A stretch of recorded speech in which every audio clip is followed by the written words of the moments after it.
Something about Helsinki. What was the question?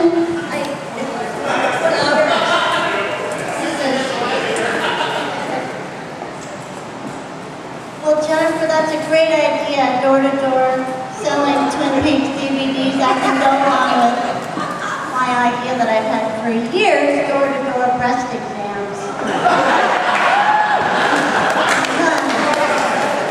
My only thing I have to say is,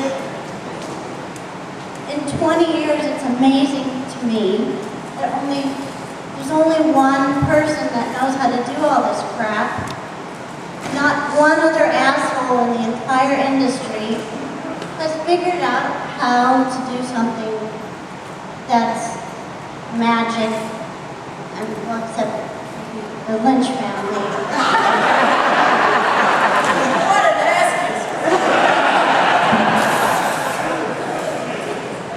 I think that's amazing, and then so we get to come to our summer camp where it's the other people that know about it, and so you know and we know, and then the other people that come every year, and that's it.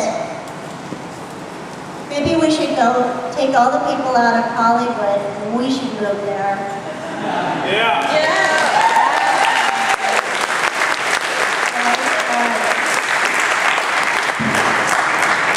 One more thing about the attention for detail, and I have to say that David Lynch had such a feeling for the energy in the room.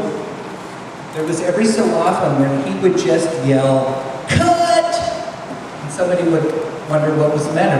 Was it a continuity person wondering about how high the flame was in the fireplace or something? And he said, "No, M&M break." And somebody would come around with a gigantic, the biggest bowl I've ever seen, filled with M&Ms, and everyone who was on the set had to eat a handful of M&Ms.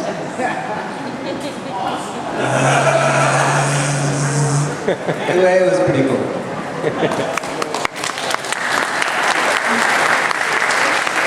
I have a question for Kimmy, actually. I love Hawk. Hawk is my favorite character, and I thought he was really underrated, and he didn't get enough screen time at all. And I was just wondering if you could tell me a little bit about Michael Horst, what it's like working with him. Oh, I can tell you so many stories. My favorite story is how Charlotte used to see him, can you see me? See him in Topanga Canyon with his long hair flowing, shirtless, running through the grass.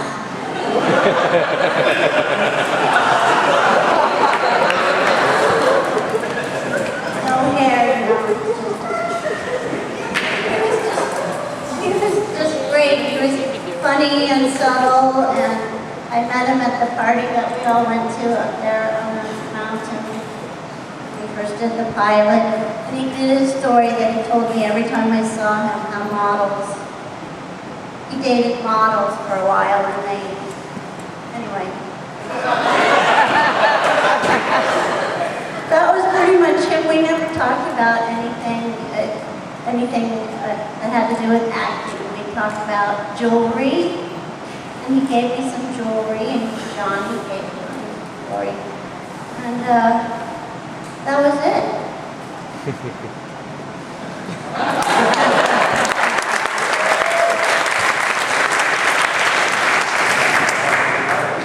Me. My question is for Sherilyn. I know the answer to this, and I just have to hear it from you. You've been driving movies for 20 years. What happened to Audrey in the pig? Oh, yeah. I know the answer to this. Wow. When I read it, I called David very upset. Oh my God, did I die? Did I die? And he said, of course you didn't die. It's a cliffhanger, you know. I can't really say what happened, but I know I didn't die. That's all I want to hear.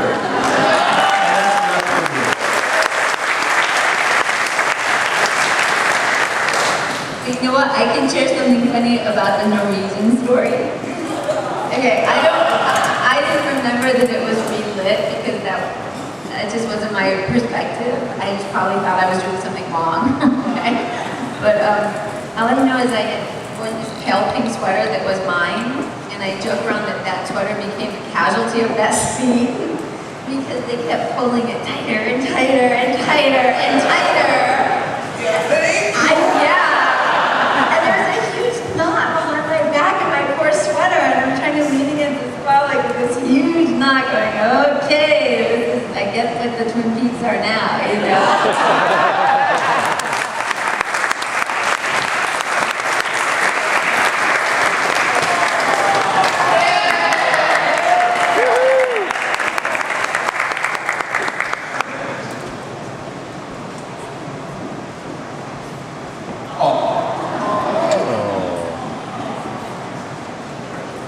We're just going to do a few more questions because I know Sherilyn needs to put her son, Christian, to sleep. So we're going to ask just a few more questions, and then we're going to take a little tiny break, and then I'm going to have people in costumes start changing, and like 20 minutes from that is when we'll do the costume competition. So that's what we're at right now. 20 years ago, you all contributed to the population of a town, and I look around here and I feel like the town is repopulated with all the fans, with all of you being here. I feel like we could round the corner and bump into Audrey prowling for trouble between classes, or Lucy trying to read a book on her break. And I know that as actors, you try to get into the heads of your characters all the time. And I know a lot of times the characters get into your heads as a result. I was wondering, have you ever thought about what advice you might give your character? If you rounded the corner, you bumped into Audrey, getting in trouble, doing the things she was doing, would you try and help her in any way? Or, and Jen, you wrote the diary, so I was wondering, I know you are thinking about Laura's mind and where she was coming from. Did you ever feel, I wish I could just tell this girl this one thing?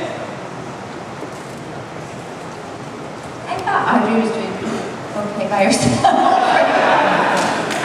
I think that, you know, I was really happy when a lot of young girls would write to me. You know, and people wanted to kind of,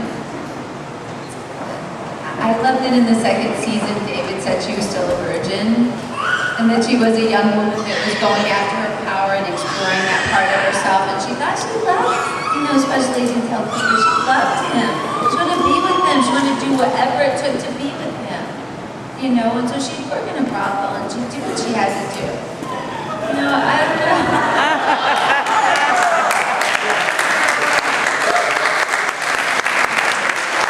She fancied herself an undercover agent herself. I mean, she's like, I'm right there with special agent, I'm going to do my own special agent work. You know, and then he'll love me and marry me and we'll live happily ever after and fuck Joan Chen. I like the dude-long tone of undercover agent too. First of all, I want to apologize for having my phone up here. I've been emailing back and forth with Dad. He's too sheepish to get on the phone, but he says, tell them all to have a fabulous fucking time.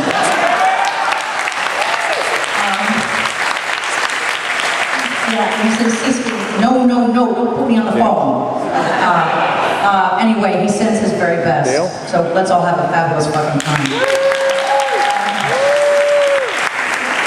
As far as what I would say to Laura, I guess that in truth, I'd say just because you're being hurt doesn't mean you deserve to be. And sometimes we can be the only people to remind ourselves of that. So I would, you know, that's what I'd say.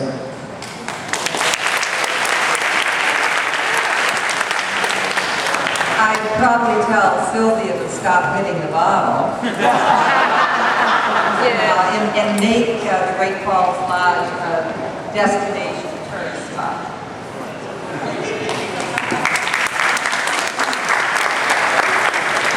Honestly, my character, Gwen, I'm so happy. Thank you.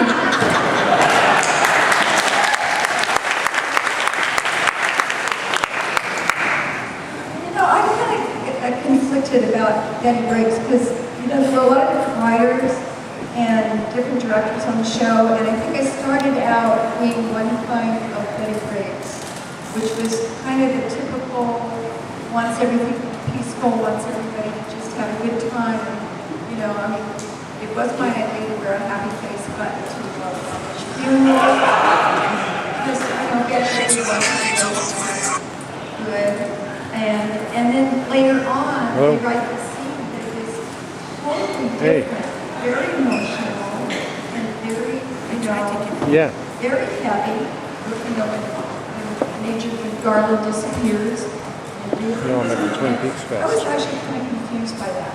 So, I never really figured it out. What would I say to her? I can call you back later. I liked her later when she was more real, In the beginning, I would say, Betty, just relax, okay?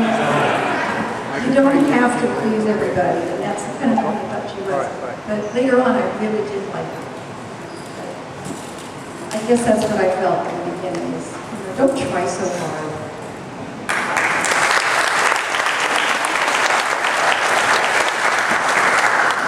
I've been typecast as a Norwegian translator. That's what I do in real life, for crying out loud. Who was that, babe? But I would just reiterate, and I think that David Lynch is a great example of that good things come to those who pay attention.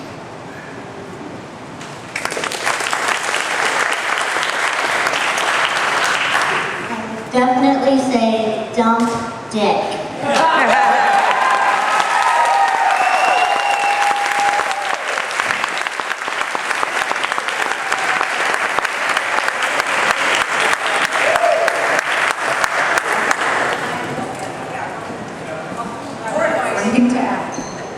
One more advice for Sylvia is,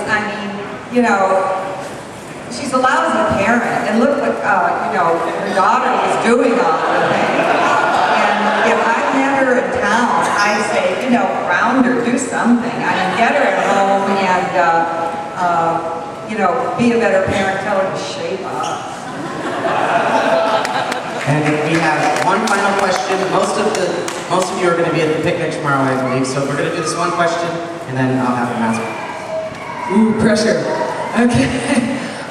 You've probably all heard many similar questions, so bear with me. But this is my first year, so one of the things that stayed with me, especially watching the interviews and especially on a gold set, was just listening to David Lynch tell a story. There would be all of these sort of stream of consciousness that would go into these tributaries, and then, suddenly a spontaneous dream would pop in there, and then he'd start sort of dreaming, and then he'd go back to the story, and then he'd move on to something else. So what I wanted to ask was, for whoever wants to answer,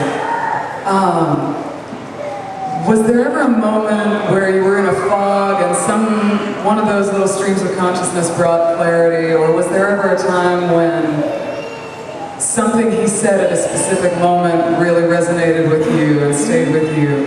What was the most sort of special moment where something David Lynch said or did, or something about the way his mind worked really touched you in a unique way?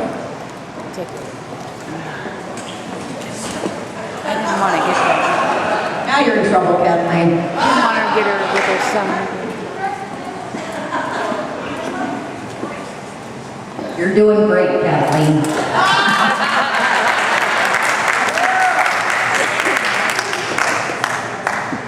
He said a lot of things to me that I remember.